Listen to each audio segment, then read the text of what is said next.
And we're back again. Welcome to Heroes After Dark, where we talk about life, love, and the pursuit of comic greatness. And of course, we got to talk about Grails. So to talk about Grails, we've got none other than our very own Daddy's Issues. So the book we're talking about is one of the greatest characters to grace Marvel Comics, the iconic, amazing Spider-Man. So if you saw the first video, we're back again for more. So we're starting with number 11. So this is my shame. This is my black eye. Tell us more. So it's not that it's CBCS, it's that I cannot find a 9.0 CGC to save my life. So are you sure it's not because it's a CBCS? It's not because it's CBCS. Although if it was CBCS and it would go to a 9.0, I would change it to a CGC. But that's nothing against CBCS. Everything is trying to stay in CGC just for my own purposes. So I have not been able to get a 9.0 of this book. I had to make a trade-off a long time ago. I picked the 2. And then during COVID, people falsely elevated the price of this book, and it has not come down to where it should have been. I did a lot of research into what the book should have been, and there were some heritage auctions that did not seem on the level. And so the book was 2 or 3x times what it should have gone. And so I am still sitting waiting to try to get a 9.0. It's the only one of the early Spideys that I'm missing. My goal is to get a 9.0 or better. So even with the market being down at its lowest point in years, since the blip, since the Thanos era, one has not popped up yet, so I'm waiting. So I do think it will. I think now it will price correct. It is not a common book to find a 9.0 or better, but I do believe that the prices will come back down to some sort of reality. There were times where this book sold for more than a Fantasy 15. I mean, it was preposterous. It was not real sales. So not real sales. So now once you get the 9.0, does it have to be white pages? No, I don't care. I mean, are you a page sniffer like Supernova? I am not a page sniffer. I mean, pure cream. I don't go tan. Oh, wait. I won't do. But even cream off white, I'll take. If that's what I could get, that's what I'll take. I like them brown. So. Touche. In that case, all right. So next book, really the 11 and the 12 is just second and third appearance of Doc Ock. Nothing special. I believe this one's a lot easier to obtain. So not quite the same value as the 11. 11's kind of hard with that black bar. It's pretty known to be a hard issue to get in about 8.0 or higher. Yeah. This one, those black bars are tough. Oh, this is one of my favorites. All right, now we're getting into the good stuff. Yes. So this book was not a crazy expensive book. I want to say that I picked this up from a dealer's name I think his last name was Gallo. And I think I may have paid $1,000 for it. How far back? Because it peaked up when Far From Home came out? I would have gotten this probably 2012, 2013, somewhere in that time frame. And he gave me a steal.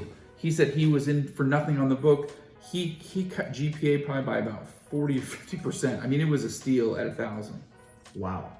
And yeah, and so it was probably a $2,000 book at the time that I got it, but I mean, we all know what happened to the book after that. Yeah, well. So now the funny thing is I've been offered on this book 9.4s and 9.6s, and I was like, no. I'm content with the 9.2. I don't want to go that high. So if I had an 11 and a 9.0 and wanted to trade, I can't. I don't have a replacement. If I had two, I would at this point. I mean, it had to be a fair trade, but I would trade one of my Fantasy 15s to get an 11. Wait, there's other stuff involved. Fantasy 15. I would trade a Fantasy 15 in exchange with other stuff, but including the 11. So, Mega Grails. That's how hard that book and how long I've been chasing that book. That's interesting. Well, that 11 will do it to you. The elusive 11. The elusive 11. All right. This is incredible. I've never seen this book in such a high grade. So. And this was a later pickup. I had, I want to say a 9.0. So I did upgrade from the 9.0 to the 9.4. This was not like a straight first purchase. And the total value in the book was surprisingly low at the time. I did not pay what I thought I was going to have to pay to get it. So I did pretty good. But yeah, I mean, this was a right before COVID purchase. So pre-COVID. Pre-COVID, but we're talking right before COVID. It was 14.5, something like that was what it was. And like I said, I traded into it with the 9.0, so I didn't have to pay that. Oh, so it just absorbed the trade help. I mean, the trade helped a lot, yeah. Yeah. And it's one of my, again, we talked about it earlier, but I don't think Green Goblin is the main Spider-Man villain. I think he's the second most, but I think that Doc Ock is number one and he's probably number two. No, of course, but then you gotta have the Hulk. We gotta talk about that. But so it was just a whole. Wait a minute, add it to the Hulk. I mean, and the thing is, the story's not very good. No, the story's not good, but the cover art. I mean, if Silver Age guys are gonna hate us or hate me for saying this, but purely for cover is why I check for that book. It's a great Green Goblin cover. Yeah. The interior story is kind of silly. No, it's he's kind of cheeks. It's not that great. And it's funny because there's only a handful of if you actually look at the original Norman Osborn Green Goblin issues, there's very, very few covers that he has. He's in a lot of stories, but I want to say you would think that he's in way more covers than he is. I want to say it's like 13 covers is all there is. Wow. Before it becomes Harry Osborn and some other people. And that's not all Amazing Spider-Man. There's some other, like the Spectacular Spider-Man magazine and some other stuff. So there's very few Amazing Spider-Man Green Goblin covers if you actually go back and check. Well, this is a book that's going to be interesting when we see what goes on with this. And this was another one. It was not, I got this for another, it was like, I think I want to say $1,100. It was not an expensive book. Nobody cared. Kraven was like a second tier villain, and it contained one of my favorite storylines. The Kraven's Last Hunt is probably one of the best Spider-Man storylines. Absolutely. And because of that, I love the character. So this was it was an easy buy for me at $1,000. So what do you think about the movie? You think the movie's gonna, even though we don't check for movie spec because movie spec is not the move. I don't want to say anything, but I am prepared to be disappointed. As we're going down the road of Morbius? I pray it does not go down the it's Morbin time. Oh, God. If he goes, it's Kraven time. Yeah, it's... Yeah. All right. The 16. And then the Daredevil cover. The dueling 16s, because Daredevil 16 is the ASM, a first appearance in Daredevil, and then, of course, this is Daredevil. And this was an eBay purchase. It was cheap. People at the time, it had a little bit more value, I think, then, because Daredevil was a little bit more popular. I think Daredevil has probably lost a tier, and I think that maybe when they resurrect him, if they can get it right, he'll go back up. I think he was pretty popular. I think right now, after the She-Hulk spot, I think Daredevil's on an echo. It's on a low. Yeah, but it's interesting because I've been watching both 16s. This has held higher value than the Daredevil 16 cover, which I thought would be the opposite. I wonder though if the Daredevil cover relative value is better because it's cheaper. So you can get into it for less at a higher grade. Yeah. This is a pretty common book. I remember at the time that I picked it up, I was hunting and there was tons of 9.0s. I was trying to find the 9.2 just because price point wise, I could afford to go to 9.2, but it was not hard to find. Now it's probably scarce, but at the time there was probably 20 buy it nows on eBay that were like $1,500. Which is crazy because this one, not so much Daredevil 16, which interestingly enough is the red costume, not the yellow and black costume. So maybe that might have something to do with it. I don't know, but I remember that the market value on the book was about $1,000, and you could find 1,500s all day long on eBay. It was not hard to find at all. Not at all. And then we got, so this was a part of that big trade where I got rid of my Tales of Suspense 39. It was kind of a lower grade copy, and I got rid of the Tales of, brain fart again, Marvel Spotlight 5. Ghost Rider. Yeah. So I got rid of those. I got rid of this. They were both, the Spotlight was on a high and the Tales of Suspense was on a low. And it's funny because it was like a 6.0 or 6.5. And at the time, it was only worth like $6,000 or $8,000 for that Tales of Suspense 39. I mean, that's it. That was it. That was it. That's all it was worth. Now, when you were hunting for these books, you mentioned eBay. How, in terms of your strategy for finding books, where did you go first? Was it go to the LCS, see if it's on the wall, call a dealer, convention, then eBay, or? Yeah, so the local comic book shop never had carried anything over $100. He had a glass case. If it was $100, it went in the case. It was over $100. It'd probably still be $100 in his case, but he didn't have too much above. That was the high value. So they never would get trade-ins of big collections? No, he would pass. He would tell me about it. Oh, by the way, I got a collection and I thought of you. Like, did you get my number? Oh, I think I might have. I can't remember.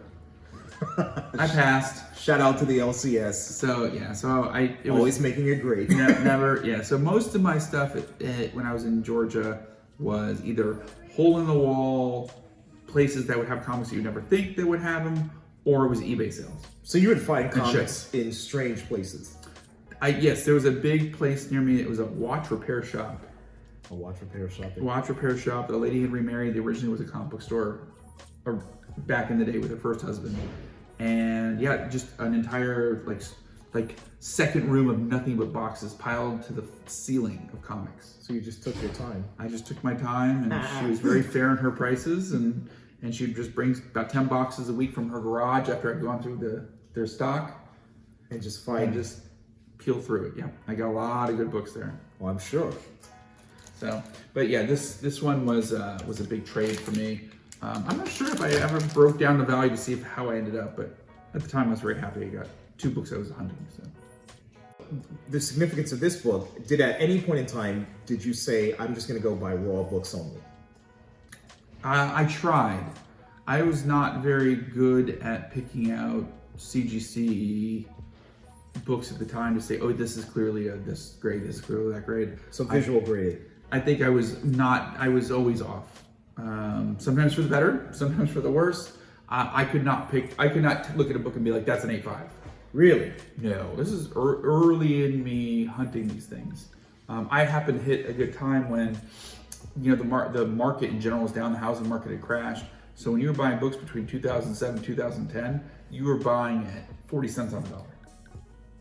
And I would go look stuff up and I'd be like, holy crap, this is half the value of what it was, 6 months ago. I'm gonna go buy this. Is a great deal. Knowing that at some point they were gonna rebound. This was just kind of intuitively. Intuitively, you think in time when the market's better, things just get better. So that was sort of my assumption, but I didn't really care. I just wanted to get the run. That's just who I am. I wanted the run. So you didn't have the investor hat. You had I want the run. I'm a ASM fan. I love comics. I just want to finish this. And by the way, it's going to be worth what I pay for it, at least in the future, right? Like it was kind of like one of those, well, I'm not wasting my money because I could always get what I put into it out of it at a minimal loss, if there was a loss at all. Repeat that for the wives and the girlfriends listening. There was going to be minimal loss, if any loss at all, on the majority, and a big win on many things. Wow. So surprise and delight. Yeah. So definitely worth it. First Ned Leeds. I don't think there's a big book. It's one I'm looking to upgrade. I don't think it's very much to go higher. And then this is the another one that was incredibly common. Like you would just see tons of these 9.0, 9.2, 9.4 up and down eBay. Not a hard book to get. It's got the scorpion on the back page, and it's just, I think that white cover, there's just a lot of good, if you were to look at the census, I think you'd see a lot of 9.6, 9.8s on this book, even relatively speaking to other books. It was just very common. And so if anyone's going out there and be like, oh my God, I got a 9.4 in this book, it's not as impressive as you think on that one specifically. Undervalued book. This one doesn't get the love it should get. I gotta tell you, this book was so undervalued forever, and then it finally picked up steam. I don't even think it was movie related. I think it had already picked up steam, and then the movie came out, and it just bumped it even more. But people had really picked up on this one in the 9.0 and higher. It was hard to get in a 9.0. I remember I had a 9.0 forever trying to upgrade it, and I paid a lot to do just the upgrade, and it was only from a 9.0 to a 9.2. So just a small bump. The thing was, I think my 9.0 was a cream page, and it was an ugly cream page, and I wanted to go better on that. And I think this is one of the rare ones I traded high to get into the next, just from 9.0 to 9.2, just because of presentation. I mean, sometimes you buy the CGC grade, but you also want to buy the book that's inside of it. Most of the time, I wasn't too picky. If it looked liked the grade it said. I didn't go analyzing it with a microscope. I said, yeah, it looks like a 9.4. Okay. This is one of the few ones that 9.0 was like an ugly 9.0. And so I went higher. So now we went through the 1 through 10, which is in the previous video. Mega Grails. 11 through 20 is, to some degree, it's pretty obtainable. It is, and there's a lot of keys in there. I mean, you got to think about there's not quite as many first appearances. Yes. You got 2 key second appearances, because you got the second appearance of Green Goblin, second appearance of Doc Ock. Mm-hmm. You've got first Scorpion in there, first Craven, first Mysterio, and then you got very few filler issues. So, I mean, Ned Leeds, I guess you could argue that's the first Hobgoblin if you really want to stretch it. For sure. But I definitely think if you're looking to get into these, especially when you hit like the 6570 mark, they're very affordable books. Even for people who don't have a ton of disposable income, it's something you could definitely, if you were to say, oh, I spend, let's say $50 a week or $100 a week at my LCS on like new books, you could definitely get into one of those in short periods of time. And there you have it. So we hit it. We did 11 through 20, big grails, big keys. We'll be back for some more. Get in the comments if you see a book in there that you think I would probably be willing to jump in. Let us know what grades you would get. And of course, we got to talk about the pages. You know, some of us like the white pages, some of us like the brown pages, and then there's some of you that like the cream pages. And then I would say we're definitely gonna go. I have the entire run from 1 to 300, so we're gonna try and pick out some of the more key issues. But if there's one specifically like I want to see what you have in that book, and it may not be as big of a key, let us know and we'll make sure we include it. Yep, hit that bell and subscribe. Heroes After Dark.